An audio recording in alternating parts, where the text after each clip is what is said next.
زما نوم ارشد دی، د پلار نوم مې اخترګل دی.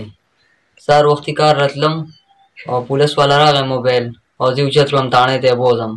ما ته وایي سر ښکته کړه. چې زما سر ښکته کړه 3 څپېړې ووهلم. وایي موټرسایکل دې څه کوه؟ نو ما وایي د څه شي موټرسایکل؟ وایي تا موټرسایکل پټ کړی دی. ما ورته چې موټرسایکل خو ما نه لیدلی او نه مې پټ کړی دی. موږ څه غله خو نه یو چې موټرسایکل یې پټوو. خو بس هغوی ویل چې نه دا تا پټ کړی دی او دا به موږ په تا باندې ثبوت کوو. نو ټوله شپه یې دغه کړم، ورځ یې راباندې ټوله تېره کړه، ټوله شپه یې دغه کړم. بیا شپې راویستم، ریمانډ یې راباندې واخیسته. ریمانډونه راباندې واخیستل، ځوړند یې کړم، پوزه کې یې راته اوبه واچولې. د هغې نه پس یې بیا را دغه کړم، دې خوا راوستم. نو چې وایي بیا راشه. نو چې رالم وله بیا د جیل تمبو ته راله سر وو. هغې نه پس یې بیا زه کېناستم اخوا نو بیا راغی. بل ما ته وایي هغه ګاډۍ سره چلوي کیسجو سره، کیسجو سره کوم ګاډۍ چلوي هغه راغی. ما ته وایي چې دا تا کړي. ما ورته نه دی کړی، زه ورته په قرآن باندې لاس کېږدم. هغه وایي چې نه په قرآن ور لاس هم کېږدی، خو دا کار تا کړی دا ورباندې ثبوت کوم. ما ورته چې ما نه دی کړی، ما باندې نه شي ثبوت کولی. وایي چې نه ثبوت کوم راباندې. بس هغه بیا راویستم، بیا یې پرې راواغېسته او بیا یې بوتلم هغه کمرې ته. نو بیا یې دلته په لاسونه خپې یې رانه ونیولې او بس په پیپ باندې یې والم لګېږي راته.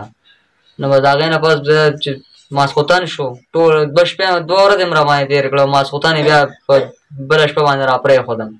چې راپرېښودم نو زه اوس د هغې نه پس دا زه ناجوړه یم، تش امتیازو کې رانه وینم، زیپي په هم رانه ځي، لاس یې هم راله خوږ کړی دی. او دا دوایانو اوس مې نشته، له خلکو نه قرض پیسې لرم او دوایان یې بې ځان له کومه. دا وګوره دا زما ټسټونه دي، دا ټسټونه وګوره او وینه او دغه رانه پیپ رانه ځي تش امتیازو کې. زما زوی دی، موږ د مټې چشتي آباد اوسېدونکي وو. سهار وختي مې زوی کار لته، خپلې مزدورۍ لته، پولیس والا راغی ایسې شو. زما زوی یې ګاډي ته وخېجه، دی یې بوته رانه مزدورۍ لته. زموږ خو نور څوک نشته، دا ماشوم بچی مې دی، دی ماله مزدوري کوي، خواري مزدوري راله کوي. نور مې څوک د ګټې وټې نشته دی. زموږ ډېره غریبي ده. او دی پولیس والا وخېجه ګاډي ته، هلته کې په ټوله کسه باندې ووهه. بیا د شپې ورپسې مونږ لاړو، وی دلته کې مونږ نه دی راوستی. هغه شپه یې ده باندې حوالات کې وکړله او دی ډېر زیات ووهه، ریمانډونه یې پرې واخیستل. نو ولې دوی دا غله نه پېژني؟ غله سم دا هلکه نه پېژني چې دوی بې ګناه خطا هلکه خېجئ او ګناهګار دوی پرېږدي. دا ولې داسې کوي دوی؟ مونږ سره د انصاف وکړی شي. دغه ایسچو چې کوم دی نو زما دې زوی سره ډېر زیاتې کړې، ډېر ظلم یې ورسره کړی دی. زه دا غواړم چې مونږ سره د مدد وکړی شي. دا د کلي مشران، دا پولیس والا، د ایسچو، دا د ملک د قوم د خدمت دپاره راغلي دي، د تباهۍ دپاره دوی راغلي دي دلته کې.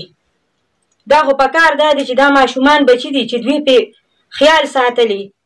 څنګه چې زمونږ دا ماشوم بچی دی، داسې د دوی بچي نشته چې دوی سره دومره ظلم کو. په څه خبره باندې زما بچي سره دومره ظلم کړی دی، دومره زیاتې یې ورسره کړی دي. مونږ له خو چې دوی راونړي نو مونږ له خو د بل طرفه نه راځي. دا خو زما ماشوم بچی دی، 15 کاله عمر دی ټول د ده.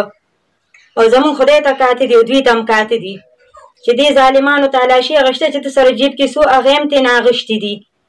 او دوی د غلو ملګري دي، د غله ورسره دغه دي لاس دي، غله ښه پېژني او بې ګناه کسان دا رانیسي، د ایسچو دا نور کسان. دا ولې داسې کېږي؟ مونږ سره د انصاف وکړی شي.